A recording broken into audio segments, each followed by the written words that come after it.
नमस्कार दोस्तों, आपका हमारे चैनल केमिस्ट्री पर स्वागत है। आज हम अपने ज्योतिष के ज्ञान को थोड़ा सा और आगे बढ़ाएंगे। तो थोड़ा सा रिवीजन कर लेते हैं। पहले हमने ये कुंडली के 12 भावों के बारे में देखा कि कौन से भाव से कौन से स्थान से हम लोग किस चीज़ का अनुमान लगाते हैं। फिर हमने कुंडली के 12 भावों से शरीर के अंगों का विचार किया, कौन से भाव से कौन से अंग के बारे में क्या क्या अनुमान लगाया जा सकता है, उसका अच्छा होना बुरा होना, उससे संबंधित बीमारी, अगर कोई कमज़ोर है तो उस अंग में बीमारी होगी, कोई अच्छा है तो वो अंग ज़्यादा मजबूत रहेगा। इस तरह से हमने विचार किया। आज हम वापस से कुंडली के इन्हीं 12 भावों से अपने रिश्तेदारों के बारे में विचार करेंगे। कौन से भाव से किस रिश्तेदार के बारे में विचार किया जाता है, किसके बारे में कैसे अनुमान लगाया जाता है। इसके बाद आज हम राशियों को और राशियों के स्वामियों को, ग्रहों को इंट्रोड्यूस करेंगे। अभी तक हमने राशियों के बारे में कोई बात नहीं की, राशियों के स्वामियों के बारे में कोई बात नहीं की, तो आज हम उसके बारे में बात करेंगे। तो जैसा कि आप लोग देख रहे हैं, वापस से थोड़ा सा मैं रिवाइज कराऊंगा। जो नीले रंग में है वो राशियां हैं, जो लाल रंग में है वो स्थान है और हाउसेस हैं।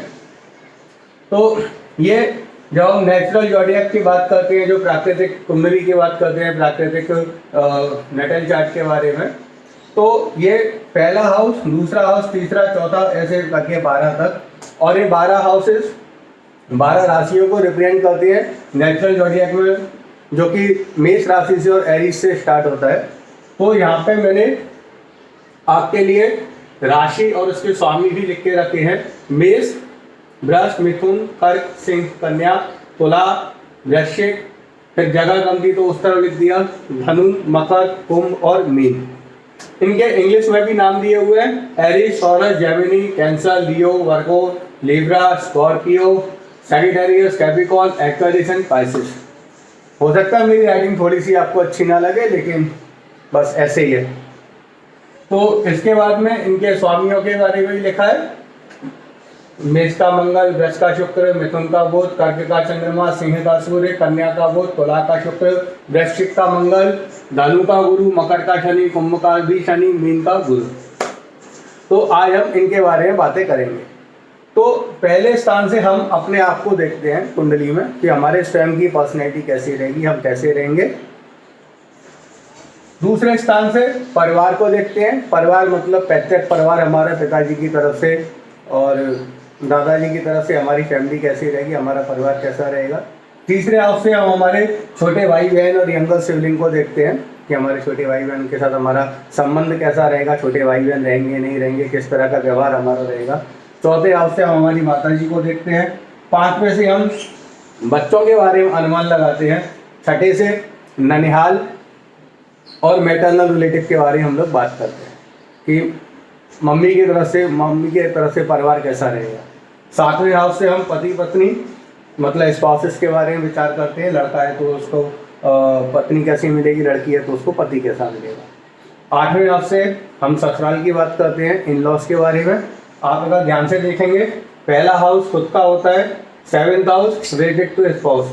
फर्स्ट से सेकंड परिवार का है, तो 7th से सेकंड मतलब 8th हाउस और 8वां स्थान पत्नी के परिवार का, इन लॉस का। यहाँ हमारा परिवार, यहाँ पत्नी का परिवार।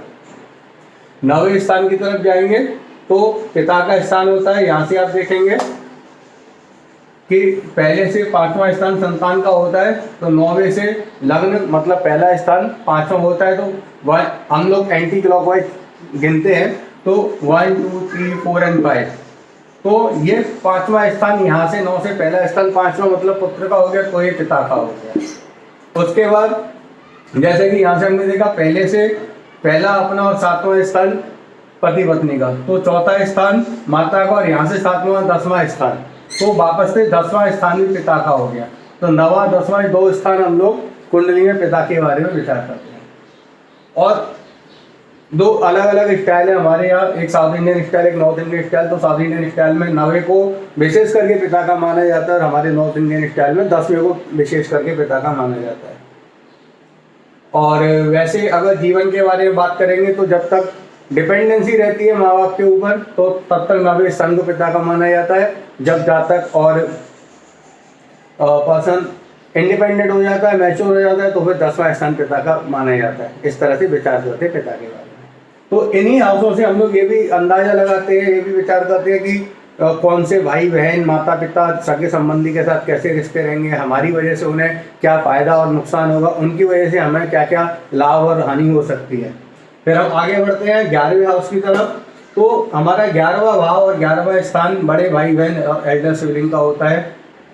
तो ये सारे 1 से लेकर 11 तक हमारे 1 से लेकर 11 तक हमने सारे अपने रिश्तेदारों की बात की।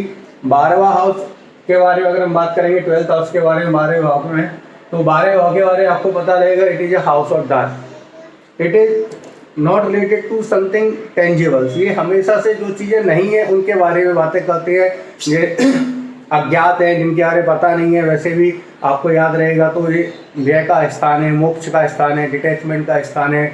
यहाँ पे जंगल, यहाँ से हम लोग चीरघर, मौचरी, यहाँ से हम लोग एकांतवास, जेल, ऐसी चीज़ों के बारे में पता करते हैं। निष्कासन, देश निकाला, विदेशी भूमि।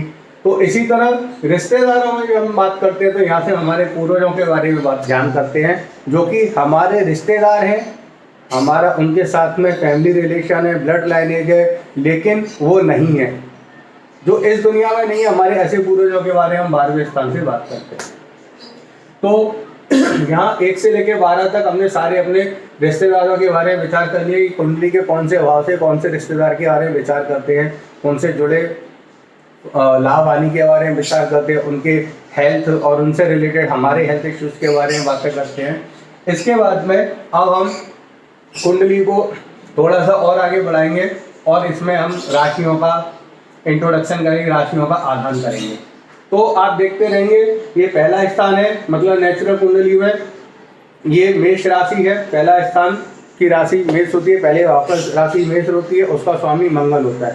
तो ये एरीज है और इसका रूलर मंगल है। तो पहले स्थान के बारे में अगर हम बात करते हैं लग्न के बारे में नेचुरली, तो अगर हम सारी चीज़ों को हटा दें, उसमें कौन सी राशि है, उसमें कौन सा ग्रह है, ये सब चीज़ें बाद में हम डिस्कस करेंगे। लेकिन फिलहाल के लिए अगर हम हटा दें कि राशि कौन सी है, ग्रह कौन सा, हम खाली स्थान विशेष के बारे में बात करें, पहला स्थान, तो पहला स्थान नेचुरल ज़ोडिएक में और प्राकृतिक कुंडली में हमारे में मेष राशि का रहता है, उसका स्वामी मंगल ग्रह रहता है। तो हम पहले स्थान के बारे में सिर्फ बात करेंगे, तो हमको मंगल के लिए विचार करना चाहिए। अगर मंगल ग्रह की स्थिति हमारी कुंडली में अच्छी है तो हमारी लग्न अच्छी मानी जाएगी, हमारा स्वास्थ्य अच्छा माना जाएगा। इसी तरह आगे बढ़ते हुए दूसरा स्थान परिवार का है और इसका स्वामी शुक्र ग्रह है, ये वृष राशि आती है। तीसरे स्थान की तरफ जाएंगे, तीसरी राशि हमारी मिथुन आती है और इसका स्वामी बुध ग्रह है। तो जब हम अपने शौर्य पराक्रम आदि के बारे में बातें करेंगे, हमारे कम्युनिकेशन के बारे में बातें करेंगे, तो हमें बुध ग्रह के बारे में विचार करना चाहिए कि चाहे राशि कोई भी हो, चाहे ग्रह कौन सा ही बैठा हो, लेकिन उसका जो नेचुरल ऑनर है, जो नेचुरल रूलर है, वो बुध ग्रह है।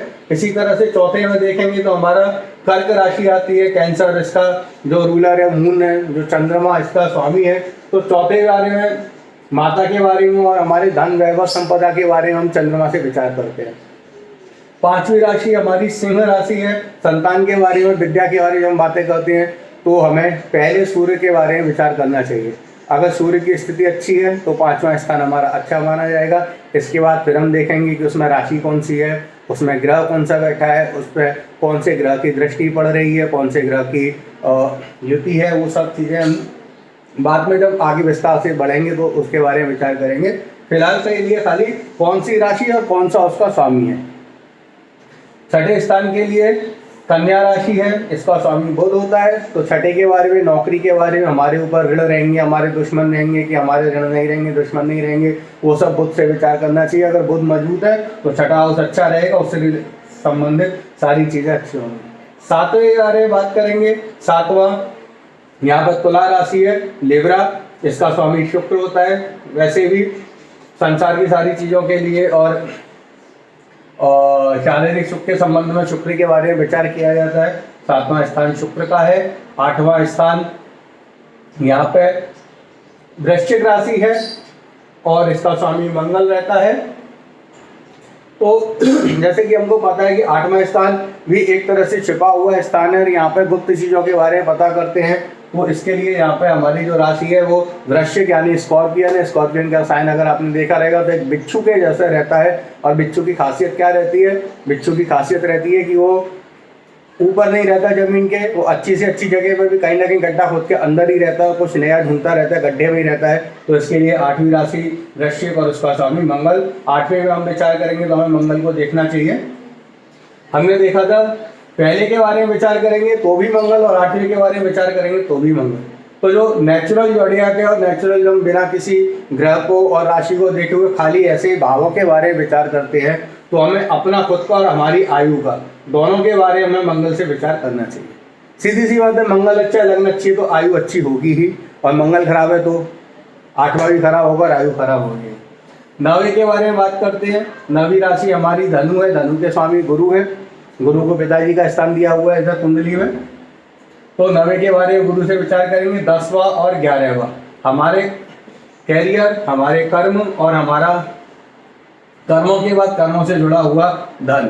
यहाँ से आप देखेंगे तो पहले से दूसरा स्थान धन का है और 11वां स्थान लाभ का है। तो अगर यहाँ से देखेंगे 10वां हमारा व्यवसाय और व्यवसाय से जुड़ा हुआ दूसरा स्थान धन, तो यहाँ से हम अपने पारिवारिक धन की बातें करते हैं, और यहाँ से हम हमारे खुद के कमाए हुए धन और हमारे और अतिरिक्त अन्य तरीका के लाभों के बारे में बात करते हैं।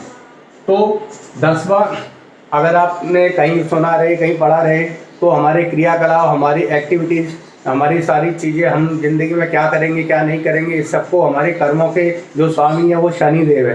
तो इसके लिए हमारे कर्मों के स्वामी शनिदेव हैं, और जितने हम कर्म करेंगे उसी अनुपात में हमको लाभ मिलेगा, इसलिए लाभ के भी स्वामी शनिदेव है। तो कर्म और लाभ इन दोनों के स्वामी हमारे शनिदेव है। इनसे हमारे पिता के बारे में, जबकि हम बड़े हो जाते हैं तो हम हमारे पिता को कितना सम्मान देते हैं, उनको कितना सुनते हैं, उनकी कितनी सेवा करते हैं, उसी हिसाब से हमारा लाभ भी आगे बढ़ेगा। तो पिता और बड़े भाई बहन के लिए शनिदेव। फिर हम वापस से 12वें स्थान में आगे। 12वां स्थान हमारा गुरु का है, और गुरु जैसा कि हम जानते हैं कि देवताओं के गुरु है और धर्म शास्त्र के शिक्षक है। धार्मिक चीज़ों के बारे में, धार्मिक प्रवृत्ति के बारे में, संसार में लाभों के बारे में, एक विस्तार के बारे में गुरु के हम लोग गुरु से अनुमान लगाते हैं।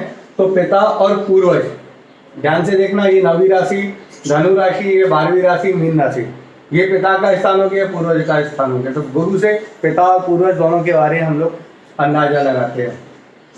हमारा 12वां स्थान जितना अच्छा रहेगा, गुरु की उतनी अच्छी कृपा रहेगी, तो उतना ही हमारे पूर्वजों की कृपा हमारे ऊपर आती रहेगी।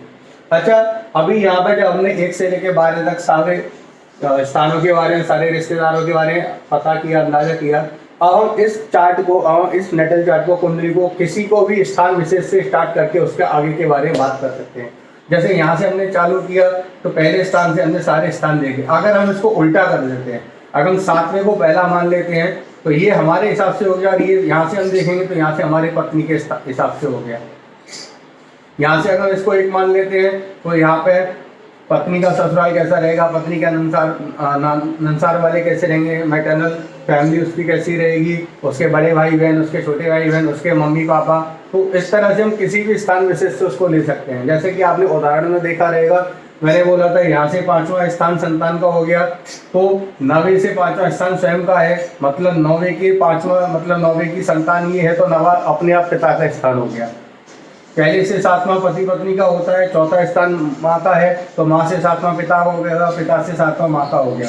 इस तरह से हम लोग इस कुंडली में कहीं से भी कुछ भी स्थान विशेष को एक जगह केंद्रित करके वहाँ से फिर हम आगे के रिश्ते के बारे में विचार कर सकते हैं। तो आज के लिए इतना ही, फिर हम आगे के वीडियो में फिर कुछ नया लेके आएंगे, इससे आगे बढ़ेंगे। आप लोगों का बहुत बहुत धन्यवाद, आपके प्यार के लिए धन्यवाद। और मुझे बोलने की ज़रूरत नहीं है, लेकिन फिर भी हमारे चैनल को ज़्यादा से ज़्यादा लोगों से सब्सक्राइब कराएं, ज़्यादा से ज़्यादा लोगों तक इसकी पहुंच बढ़ाएं। और हमारे चैनल में ज्योतिष ही नहीं, ज्योतिष और केमिस्ट्री दोनों चीज़ें हैं, तो आपको केमिस्ट्री के स्टूडेंट्स के लिए भी फ़ायदा है। ज्योतिष के जो इच्छुक हैं, जो ज्योतिष के बारे में जानना चाहते हैं, वो भी इससे जुड़ सकते हैं, और केमिस्ट्री के लिए भी लोग जुड़ सकते हैं। तो ज़्यादा से ज़्यादा लोगों से सब्सक्राइब कराएं। आपने नहीं किया तो आप भी सब्सक्राइब करें, और एक छोटा सा बेल आइकन रहेगा, आप बेल आइकन को दबाइए तो आप हम जो भी नए नए वीडियोज़ डालेंगे आपको उसका नोटिफिकेशन मिलेगा।